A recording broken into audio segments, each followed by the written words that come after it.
dan benefit for customer. Oke. Selamat datang di materi saya yang berikutnya. Sekarang kita udah masuk di sesi terakhir untuk bagaimana kita bisa menentukan sebuah brand positioning. Dan saya mau recap dulu. Hari ini learning points-nya introduction atau penjelasan tentang benefit ladder dan functional benefit dan emotional benefit. Kalau ingat teman-teman, di beberapa materi yang lalu ada konsep yang namanya point of differentiation, point of differences, dan juga point of parity. Point of differences adalah hal yang unik yang hanya dimiliki sama kita, dan yang kedua point of parity, hal hygiene yang harus kita punya untuk produk atau brandnya kita. Kemudian juga saya sempat ngejelasin apa itu passion points dan pain points, sesuatu atau hal yang disenengin sama konsumen kita dan juga hal yang ditakutkan sama konsumen kita. Sehingga ketika kita tahu dua hal ini, ada kontradiksi, ada emosi yang bisa kita coba lihat sehingga bisa kita masukin untuk ke positioning platformnya kita nanti. Hari ini makanya saya mau ngejelasin tentang benefit. Apa itu benefit? Dan penting banget makanya untuk kita tuh bisa building connection dan berbicara ke konsumen kita. Karena kalau ingat penjelasan saya di awal mengenai marketing adalah tentang bagaimana kita bisa membuat sebuah brand atau sebuah bisnis menyelesaikan masalah konsumennya kita dalam hidup. Penting banget makanya untuk kita bisa membangun koneksi dan berbicara kepada mereka sehingga mereka bisa punya value yang oke ke kita dan meningkatkan nilai brandnya kita atau brand equity-nya kita, ya. Dan benefit ini adalah salah satu cara untuk kita bisa membangun koneksinya. Sekarang bagaimana caranya kita bisa membangun koneksi dan berbicara kepada konsumennya kita? Ini gue mau kasih contoh dulu atau pengertian bahwa ketika kita berbicara kepada manusia, kita kan berbicara kepada makhluk hidup ya, bukan robot. Dan makhluk hidup ini punya perasaan, punya pikiran yang di-drive kadang-kadang sama otak kita. Dan anatomi otak itu tuh selalu dibagi dua. Sorry ya, agak biological sedikit. Left brain berbicara tentang logic, fakta, angka, data. Dan right brain berbicara tentang kreativitas, perasaan, intuisi, imajinasi. Dan bagaimana kita bisa berbicara terhadap dua aspek ini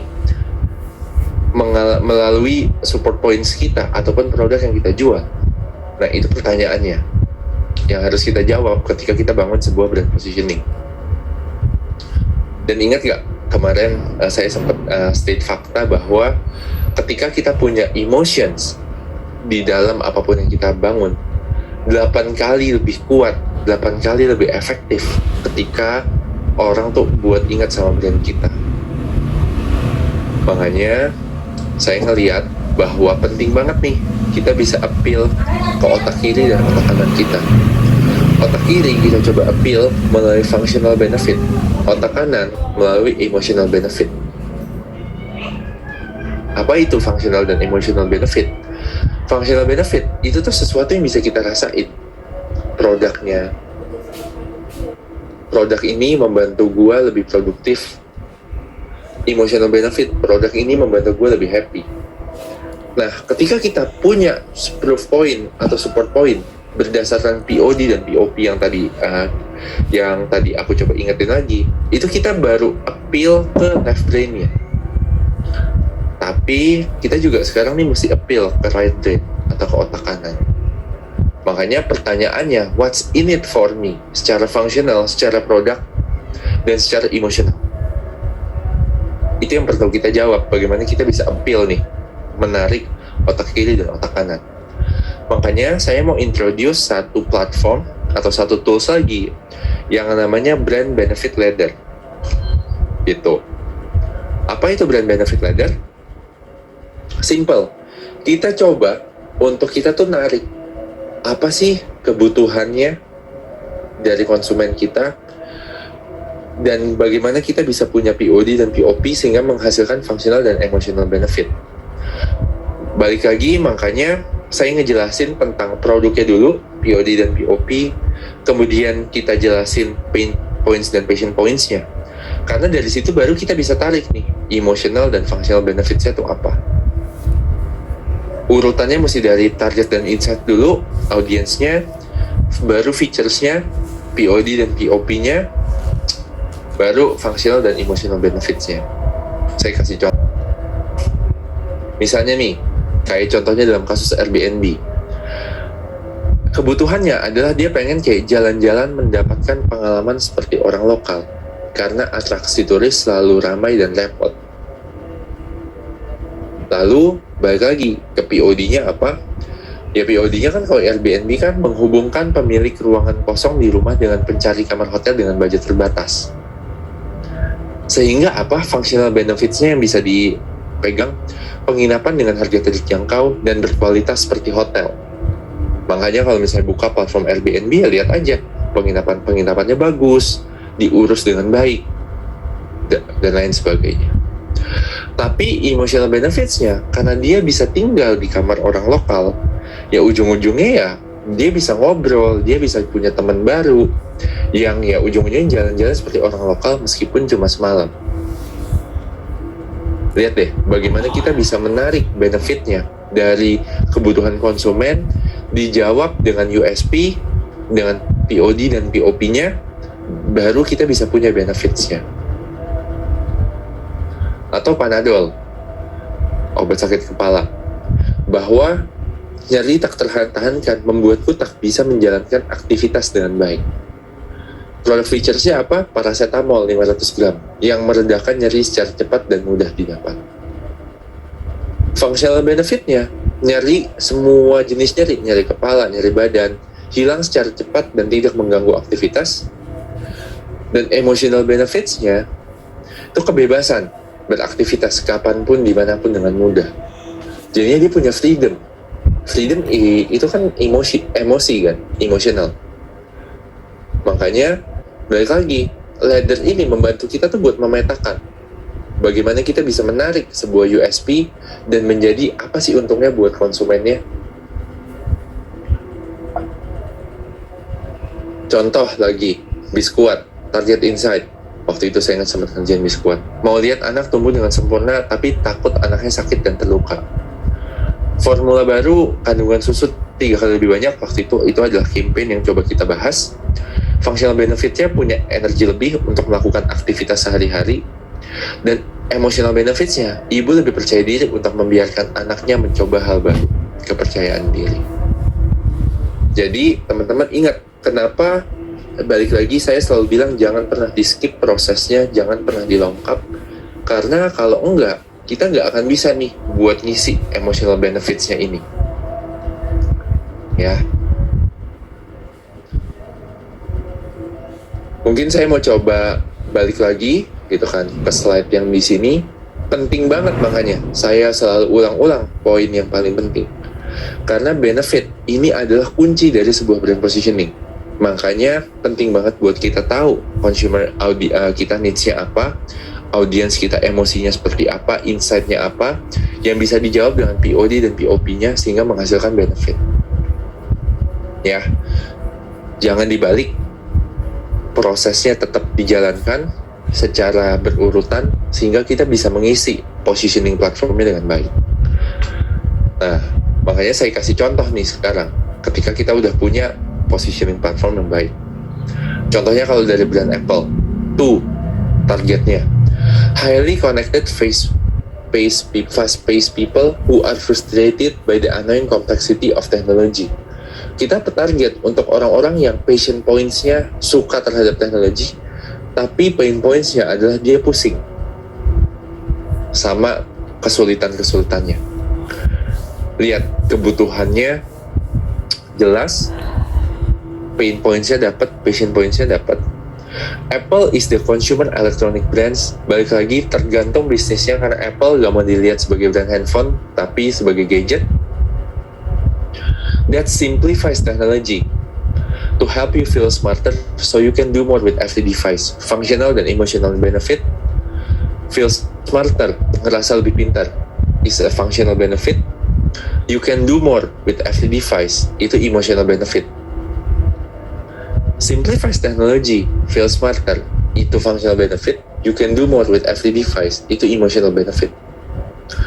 Dan lihat support points-nya apa. Ideal consumer experience, work back to the technology, eliminating every possible frustrations. We push for surprising technology, berbicara tentang inovasinya. Dan lihat, emang karena ini kita ngomongin Apple secara brand, akan lebih mudah buat mereka tuh membuktikan melalui prosesnya, supportnya. Kira-kira seperti itu. Atau mungkin untuk teman-teman yang produknya tuh makanan misalnya. Coba deh lihat. Ini contohnya lagi. Grace Cookie namanya. Tuh healthy proactively centers 25-40 who want to do as much for overall health as they can. Needs-nya dapat, pain points-nya mereka pengen passion points-nya di sini mereka pengen sehat dan mereka juga healthy and proactive. Pain points-nya mungkin nggak disebut di sini, gitu ya. Tapi Grey Cookie is a tasty low-fat cookie that give you the best tasting yet guilt-free pleasures. Nah, ini dijawabkan pain points-nya di sini bahwa ya kadang-kadang mereka ngerasa capek, ngerasa bersalah kalau mereka tuh cheating days misalnya. Makanya dikasihlah produk yang sehat, yang enak, sehingga mereka gak perlu merasa bersalah buat menjawab pain points-nya dan buat appeal secara fungsional dan emosionalnya. Mereka tuh bisa ngerasa in control. Mereka ngerasa bahwa gue tuh bisa mengendalikan kesehatan gue dengan baik. That's because apa? Lihat deh proof points-nya atau POD dan POP-nya tuh apa? All natural, 100 calories, 2 gram fat, 12 week study, ya bisa turunin berat badan, seperti itu. Kira-kira seperti itu jadinya setelah kita tahu semua partnya, semua piece-nya, tinggal kita coba jahit nih, gitu. Makanya balik lagi, yang penting adalah kita tahu semua piece-nya dan kita tahu semua hal yang perlu kita bangun. Gitu.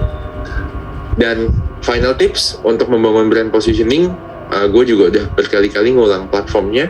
Satu, make sure product benefitnya tuh di-highlight secara kuat, karena balik lagi, itu adalah cara untuk kita bisa membangun connections dengan konsumen kita secara emosional dan fungsional. Highlight dengan baik sehingga mereka bisa terkoneksi dengan baik dengan bisnis atau brandnya kita. Nail on the problems atau tensions, cari fokusnya untuk kita bisa tahu bisnis problems yang kita di-solve apa dan brandingnya atau insight-nya apa. Be rigid yet flexible, jadinya jangan kaku, tapi kita coba dari semua piece points-nya ini, coba berbagai macam model. Kadang ya satu insight bisa dipasangkan dengan insight yang lainnya. Jadi jangan kayak kereta mikirnya, tapi kayak orang tuh mikir mau membangun Lego. Bisnisnya kita coba explore aja satu sama yang lain. Dan yang paling penting, research. Jangan berdasarkan asumsi kita sendiri, tapi kita mesti lihat dari konsumen kita tuh seperti apa juga. Itu aja kira-kira tips gue untuk membangun brand positioning dan marketing. Kamu udah tahu ya berarti konsep positioning itu seperti apa. Nextnya ada tool-nya, ada kategorinya apa, benefitnya apa. Teman-teman juga udah belajar bagaimana kita bisa mencari tahu benefit, apa yang konsumen rasakan, dan support points itu seperti apa. Makanya sekarang yuk kita coba kalau implementasinya itu seperti apa ya. Nextnya saya coba kasih contoh komen lagi biar teman-teman tahu toolnya tuh apa yang kayak kita bahas-bahas di materi sebelumnya. Next, bahwa toolnya mungkin ya health freak umur 20-35 tahun, male female yang tinggal di kota besar yang mencari cara baru nih untuk mengkonsumsi sebuah vitamin. Nah, buat mereka Pome itu apa? Adalah modern multivitamin company yang apa? Yang memberikan sebuah cara baru untuk merasakan dan apa ya bilangnya ya, mengalami pengalaman unik nih mengkonsumsi multivitamin. Karena ya cuka apel dibikin permen, vitamin dibikin permen, sehingga apa? Kita bisa nge-cheat, kita bisa apa ya bilang, kalau misalnya kita lagi capek ngejaga makan, kita lagi bingung cara untuk kayak oh teman-teman gue makan enak, gue nya lagi gak makan enak, tapi gak apa-apa, ada pomnya. Jadi kita bisa nge-cheat healthy lifestyle kita tanpa merasa bersalah. Karena justru itu yang ngerasa kayak, oh ya kalau gue cheating hari ini nih, kok kayaknya gue ngerasa bersalah banget ya. Gitu. Ya karena apa? Karena ya teksturnya bisa dikunyah kayak permen, ngerasa enak. Dan gak kayak obat rasanya. Karena ya rasanya manis dan asam. Simple kan ya, bikin brand positioning statement. Setelah kita tahu, kan ini bisa jadi base check kita nih untuk bikin campaign misalnya. Atau nanti kita brief untuk ke tim sosial media kita untuk cari tahu, oh ini loh cara kalian untuk bisa punya social media konten, ambil dari sini gitu ya. Atau gitu kan untuk text slide-nya my skill. Nah, kita mau target siapa? Knowledge seeker. Umurnya ya dari anak SMA sampai anak kuliah across Indonesia, yang nyari cara nih bagaimana kita bisa mengupgrade hidup dan karir. Makanya My Skill apa? My Skill itu adalah sebuah perusahaan education, adalah perusahaan perusahaan pendidikan yang menggunakan teknologi. Kita nggak bilang kita edutech, tapi kita adalah perusahaan pendidikan yang mencari cara untuk memberikan pengalaman baru yang nggak terasa kayak di sekolahin atau kayak di universitas. Karena apa? Kita capek belajar sekolah udah 12 tahun kadang-kadang, including kuliah. Tapi kok belajarnya begitu-begitu aja, sedangkan hidup kita makin lama makin sibuk. Makanya orang bisa belajar pengetahuan baru kapan aja, di mana aja, ya. Karena balik lagi kita menyediakan e-learning, modul, video, dan juga mentor-mentornya berpengalaman, sehingga bisa memberikan cara yang beda untuk mereka belajar. Kalau teman-teman mungkin ini nggak sempurna ya, gitu kan, masih perlu banyak diperlengkapi lagi, yang baik itu contoh Pome atau My Skill, karena ini hanya contoh. Tapi dari sini semoga teman-teman tuh bisa kebayang nih, oh ternyata begini loh gitu kan sebuah brand positioning fungsinya apa. Karena kalau semuanya udah digampang, semuanya udah ketemu, akan sangat mudah buat teman-teman tuh kasih tahu brand teman-teman tuh stance-nya untuk apa, atau mereka tuh fungsinya untuk apa brandnya, ya. Singkat, padat, dan jelas. Semoga teman-teman makanya lebih paham sekarang ya tentang brand positioning. Oke? Nah, berikutnya kita akan ngomongin tentang campaign planning dan juga bagaimana kita bisa mereview